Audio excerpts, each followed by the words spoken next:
सुप्रभात बच्चों, आज हम कक्षा 5 विषय हिंदी का पाठ 7 बालक का स्वप्न पढ़ेंगे। यह एक कहानी है, तो आइए देखते हैं कि इसमें बालक के स्वप्न में क्या बताया गया है। स्वप्न यानी सपना। अब बालक क्या सपना देख रहा है, उसने सपने में क्या देखा और फिर उसने क्या किया, तो उसके बारे में हम पढ़ेंगे।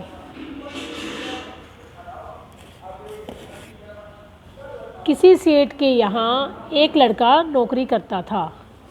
एक रात को वह सपने में चिल्ला उठा, ओहो मेरा भाग्य। सेठ ने यह सुन बालक को जगाकर पूछा, अरे क्यों चिल्ला रहा था? वह लड़का कहने लगा, यूँ ही कोई खास बात नहीं।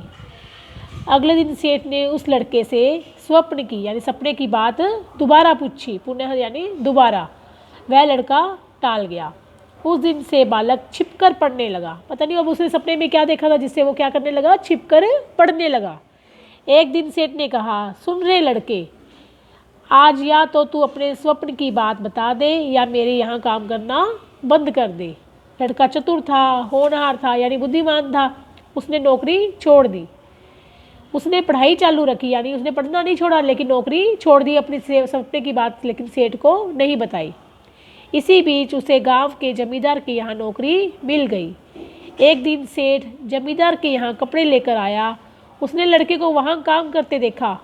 सेठ ने जमींदार को लड़के के स्वप्न और निकाले जाने की बात बता दी। इस बार जमींदार ने भी उस लड़के को बुलाकर कहा कि लड़के, या तो तू मुझे अपने स्वप्न की बात बता दे, अन्यथा आज ही मैं तुझे यहाँ से हटा दूंगा। परंतु वो जो लड़का था धुन का पक्का था और दृढ़ निश्चयी था, यानी जो उसने मन में ठान लिया उसको करना ही था। उसने कुछ नहीं बताया और नौकरी से अलग हो गया। उसने अपना अध्ययन चालू रखा। वह किसी प्रकार अपनी सूझबूझ से यानी बुद्धिमानी से राजा के यहाँ साधारण नौकर हो गया और फिर धीरे धीरे उन्नति करते करते एक दिन राजा का मंत्री बन गया। अकस्मात यानी अचानक एक दिन वही जमींदार राजा के यहाँ आया। उसने उसे पहचान लिया और राजा से सारी बात कह सुनाई। कौन सी बात? कि इसको सपना देखा था लेकिन किसी को बताता नहीं है। राजा ने मंत्री को बुलाकर पूछा, मंत्री जी, आपने बहुत दिन पहले सेठ के यहाँ क्या सपना देखा था? आप या तो वह सपना हमें बताइए या फिर दंड के लिए तैयार हो जाइए। मंत्री ने स्वप्न बताने से इनकार कर दिया। राजा ने नाराज होकर मंत्री को कैदखाने में डाल दिया। कुछ दिन बाद पड़ोसी राजा ने इस राजा पर चढ़ाई करने की सोची। उसने सीमा पर अपनी सेना भी जमा कर ली। उसने इस राजा तथा मंत्रियों की चतुराई जानने के लिए कि ये कितने बुद्धिमान हैं, क्या भेजा, 2 घोड़ियाँ भेजी और पूछवाया कि इनमें से बताओ कि कौन सी माँ है और कौन सी बेटी है। सभी ने अपनी अपनी बुद्धि लगाई पर समस्या को कोई भी हल नहीं कर पाया। राजा का एक नौकर था जो कि उस बंदी मंत्री को रोज भोजन देने जाता था। उसने सारी बात मंत्री को बताई और राजा की परेशानी सुनकर मंत्री कहने लगा, यह कौन सी कठिन बात है? दोनों को नदी में नहलाने के लिए ले जाओ और जो आगे आगे चले वो माँ है और जो पीछे पीछे चले वो कौन है? बेटी है। इसके बाद उसी प्रकार के 2-3 प्रश्न राजा ने और भेजे। मंत्री ने सभी प्रश्नों का जवाब दे दिया। पड़ोसी राजा ने यह सोचकर कि इसे हराना कठिन है, अपनी सेनाएं वहाँ से हटा ली और उसने संदेशा भिजवाया कि जिस व्यक्ति ने मेरे प्रश्नों का हल किया है उससे हम अपनी कन्या का विवाह करना चाहते हैं। इस समाचार से सारे राज्य में सनसनी फैल गई। उस बंदी मंत्री की चारों ओर प्रशंसा होने लगी। राजा ने उसे तुरंत मुक्त कर दिया। इसके बाद पड़ोसी राजा ने अपनी कन्या का विवाह उससे कर दिया।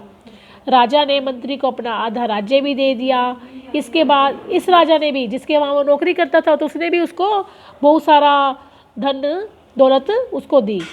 कुछ दिन बाद देखो उस राजा ने क्या दी, चल और अचल संपत्ति। चल यानी रुपया पैसा और अचल यानी जमीन जायदाद, तो ऐसी बहुत सारी संपत्ति उसको दी। कुछ दिन बाद एक दिन प्रातःकाल इस मंत्री राजा ने दोनों राजाओं को, जमींदार को और सेठ सभी को अपने यहाँ आमंत्रित किया यानी अपने यहाँ पर बुलाया।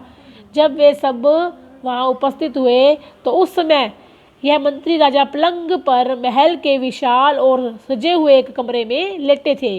उनकी पत्नी उनके पास बैठी थी। इसके अतिरिक्त अन्य कई नौकर भी उनकी सेवा में जुटे हुए थे। चारों व्यक्ति भी उसके आसपास बैठे थे। तब उस मंत्री राजा ने कहा, यही दृश्य जो आप लोग इस समय यहाँ देख रहे हैं मैंने स्वप्न में देखा था, और तभी मैं स्वप्न में चिल्लाया था, ओह मेरा ऐसा भाग्य। मैंने तब यह बात आप लोगों को बता दी होती तो आप में से कोई भी इसे पूरा न होने देता। हो सकता था कि ईर्ष्या, लोभ और अपमान के वशीभूत आप मुझे मौत के घाट भी उतार देते, यानी मैं पहले बता देता तो आप मेरा ये सपना कभी भी पूरा नहीं होने देते। सच है, अपने मस्तिष्क में जो विचार आए उनकी व्यर्थ चर्चा न करते हुए उन्हें योजनाबद्ध तरीके से पूर्ण करने में जुट जाना चाहिए। यानी हमारा कोई भी काम है तो उसकी हमें दूसरों को न बताकर पहले उस पूरे दृढ़ निश्चय के साथ योजना बनाकर उस काम को पूरा करने में लग जाना चाहिए। कर्म, कठोरता, लग्न और निष्ठा से कोई भी व्यक्ति महान बन सकता है। अब देखिए, वो छोटा सा नौकर था लेकिन वो अपनी बुद्धिमानी से, चतुराई से वो क्या बन गया, एक राजा बन गया। तो इस प्रकार से आपको अभी ये पाठ समझ में आ गया होगा। आप सभी को ये पाठ पढ़ना है और इसके शब्दार्थ और उच्चारण के लिए ये शब्द हैं, ये कॉपी पर करने हैं। धन्यवाद।